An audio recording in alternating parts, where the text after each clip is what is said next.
आजकल के बच्चे देखें तो बचपन से ही उन्हें चश्मा लगा होता है, मोटापे का शिकार होते हैं या मुख्तलिफ बीमारियों का शिकार होते हैं। आप जानते हैं इसकी वजह क्या है? इसकी सबसे बड़ी वजह है जंक फूड,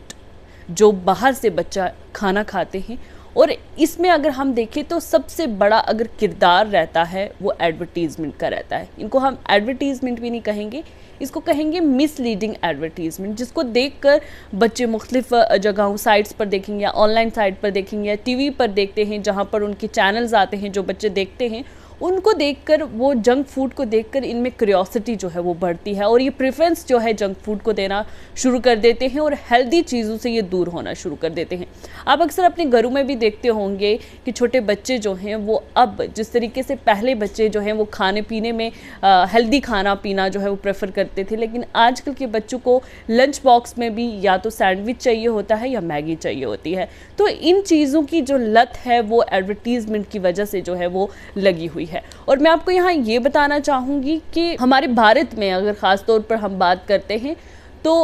39% एडवर्टीज़मेंट ऐसी हैं जो मुझे या आपको, यानी कि हम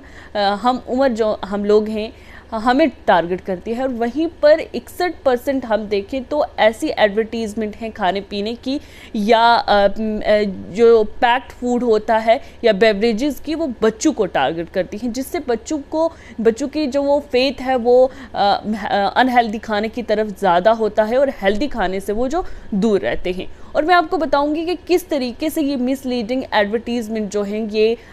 लोगों को बेवकूफ़ बनाती हैं आमतौर पर, और उनको किस तरीके से उनके जो राइट्स हैं उनको वायलेट करती हैं। सबसे पहले तो जो राइट टू इन्फॉर्मेशन है उसको वायलेट किया जाता है, जिसमें हम देखें तो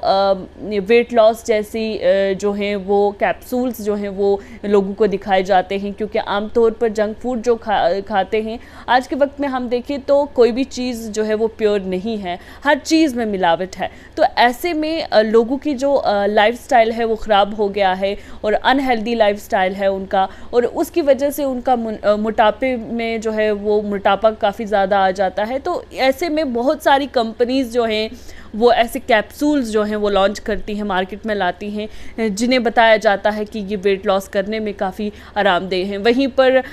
एक बॉडी शेमिंग का भी जो कंसेप्ट आता है, लोग मजाक उड़ाते हैं, जिसकी वजह से लोग मजबूर हो जाते हैं। ख़ास तौर पर हम अगर लड़कियों की बात करें, वो मजबूर हो जाती है बॉडी शेमिंग की वजह से, अगर वो मोटापे का शिकार हैं तो ऐसे में वो इन कैप्सूल्स को जो है वो काफ़ी हद तक इस्तेमाल करती हैं। वहीं पर जो है फेयरनेस क्रीम्स भी आती हैं जो कि रंग गोरा करने वाली या वगैरह वगैरह, इस तरीके की जो कैप्सूल्स होते हैं या इस तरीके की फेयरनेस क्रीम्स होती हैं, इससे जो राइट टू इन्फॉर्मेशन है कंज्यूमर्स का, उसको वायलेट किया जाता है। वहीं मैं दूसरी चीज़ आपको बताऊं कि उनकी जो चॉइस है उसका जो हक है उसको भी वायलेट किया जाता है, जहां पर उनकी इम्पॉर्टेंट मटेरियल जो है उसके पर फैक्ट्स जो हैं वो नहीं बताए जाते। या हम बाज़ार से कोई भी चीज़, चिप्स का पैकेट लेते हैं या बेवरेजेस में कुछ भी लेते हैं, कोका कोला लेते हैं या कोई भी ऐसा ब्रांड लेते हैं, उसके बैक साइड में क्या मटेरियल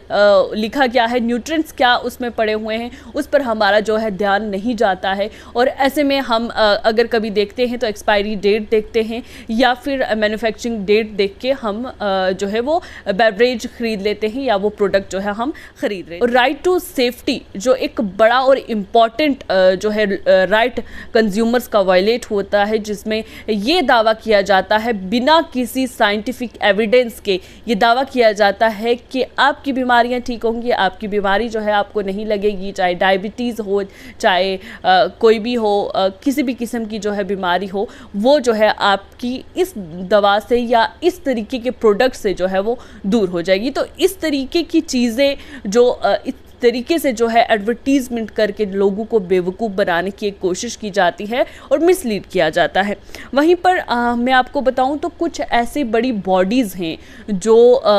भारत की बात करें, जो इन सब चीज़ों पर, चाहे हम पैक प्रोडक्ट्स हों या कोई भी किस्म का प्रोडक्ट हो, बेवरेजेस हों, तो इन पर कंट्रोल रखने के लिए जो है कुछ बॉडीज़ बनाई गई हैं। सबसे पहले है FSSAI, यानी कि food safety and standard authority of India. इसका क्या काम है, ये सेट करती है, मेंटेन करती है और रेगुलेट करती है ये जो प्रोडक्ट्स हैं इनको,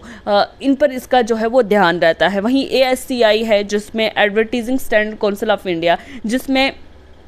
ये एड्स जो कि टीवी पर आती हैं या मोबाइल फ़ोन्स पर ऑनलाइन आती हैं या इश्तिहारात जो हैं अखबारात में आते हैं, तो ऐसी एड्स को जो है मॉनिटर करने के लिए जो है ASCI यानी कि advertising standards council of India जो है वो काम करती है, उनको मॉनिटर करती है और ये ध्यान रखती है कि ये सेफ़ है और मिसलीडिंग जो है या मिसलीड तो नहीं कर रही कंज्यूमर्स को। इस तरीके के जो एडवर्टीज़मेंट पर जो है वो ख्याल ख़ास जो है ASCI का होता है। वहीं ministry of consumer affairs, food and public distribution आ जाता है, जिसमें कंज्यूमर की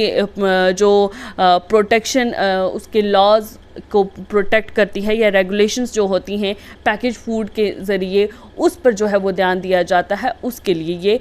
होती है। वहीं पर अगर CCPA की बात करें तो सेंट्रल कंज्यूमर प्रोटेक्शन अथॉरिटी है, इसमें ये जो है वो प्रोटेक्ट करती है कंज्यूमर्स के राइट को, जिस तरीके से मैंने आपको राइट बताए उनको प्रोटेक्ट करती है। और जो भी मिसलीडिंग एड्स होती हैं वो सेंट्रल कंज्यूमर प्रोटेक्शन अथॉरिटी जो है उन पर जो है एक्शन लेती है कि किस तरीके की जो है एड्स जो है वो कि जो है मार्केट में आती हैं, जो बच्चों को ख़ास तौर पर टारगेट करती है, उनके ख़िलाफ़ जो है एक्शन लेने की कोशिश जो है वो इन बॉडीज़ की रहती है। वहीं पर ये जो बॉडीज़ हैं ये मिलकर जो कंज्यूमर के राइट्स हैं और जो पैकेजिंग की क्वालिटी है उसको सेफगार्ड करते हैं। और मैं आपको बताऊं कि 2008 में हम अमेरिका की बात करें तो वहाँ पर ऐसे चैनल्स जिनको बच्चे देखा करते थे उन्हें बैन कर दिया गया और उनका जो टाइमिंग थी, एडवर्टीज़मेंट की टाइमिंग थी, वो भी चेंज कर दी गई और जो ख़ास तौर पर बच्चे चैनल्स देखते थे उन पर एडवर्टीज़मेंट जो है वो बिल्कुल बंद कर दी थी, क्योंकि इससे बच्चों की जो फेथ है टूवर्ड्स हम कहें कि खाना या अनहेल्दी खाना, उसको बदला जा सकता था। क्योंकि एडवर्टीज़मेंट में जिस तरीके की शक्लें बन के आती हैं खाने की, जिस खूबसूरत अंदाज में जो है इनको पेश किया जाता है, तो इससे बच्चे जो हैं वो अट्रैक्ट बहुत जल्दी होते हैं उस खाने की तरफ और हेल्दी चीज़ों को या हेल्दी खाने को या फ्रूट्स को बच्चे छोड़ देते हैं और अनहेल्दी या जंक फूड की तरफ जो है जल्दी से माइल हो जाते हैं, राग़िब हो जाते हैं। तो वहीं हेल्थ ड्रिंक्स जो हैं उनमें भी हम देखें जो दावा किया जाता है, बच्चों की जो ड्रिंक्स होती हैं बहुत सारी मार्केट में आती हैं, हॉर्लिक्स आती हैं या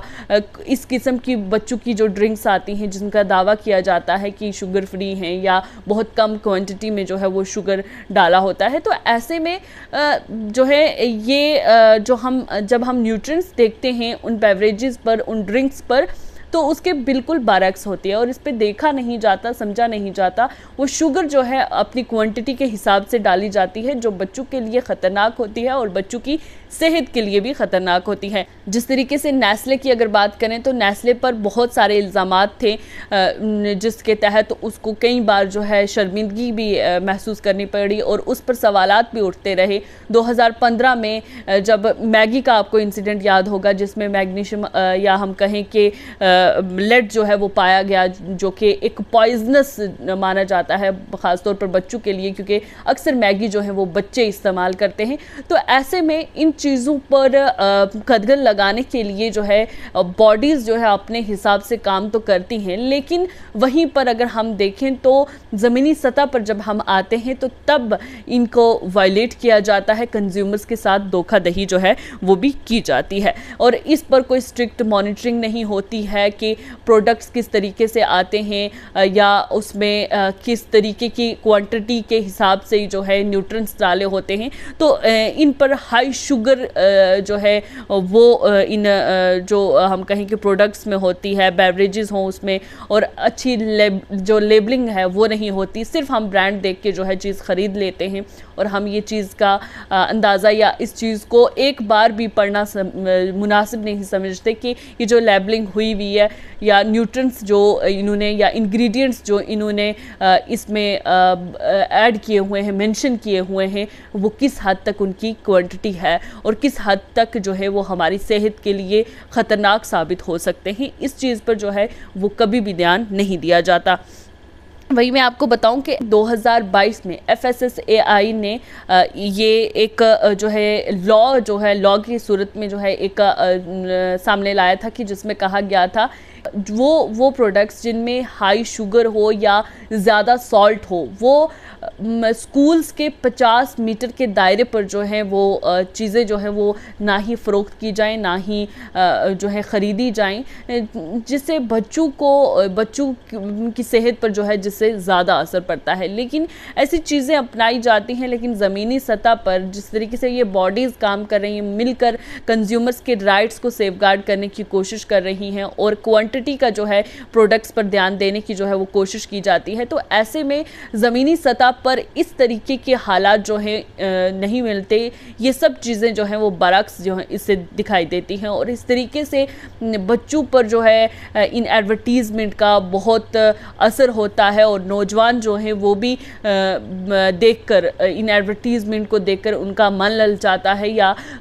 उनके अंदर वो एक फेथ जो है अनहेल्दी खाने को लेकर जो है वो बढ़ जाता है और अनहेल्दी जो खाना है उसकी तरफ ज़्यादा से ज़्यादा जो है राग़ब होते हैं। आप अपने राय जो है कमेंट सेक्शन में बताएं कि किस तरीके से मॉनिटर किया जा सकता है या लेबल किए जा सकते हैं ऐसे प्रोडक्ट्स जिनसे अनहेल्दी खाने से बच्चों को दूर रखा जाए और जो है यूथ भी दूर रहे। और वहीं पर जो कंपनी और गवर्नमेंट क्या बताए कि क्या हेल्दी चीज़ है और क्या अनहेल्दी है और किस तरीके से इन दोनों को जो है वो अलग अलग तरीके से जो है क्लासीफाई किया जाए या अलग अलग दायरे में जो है रखा जा सके।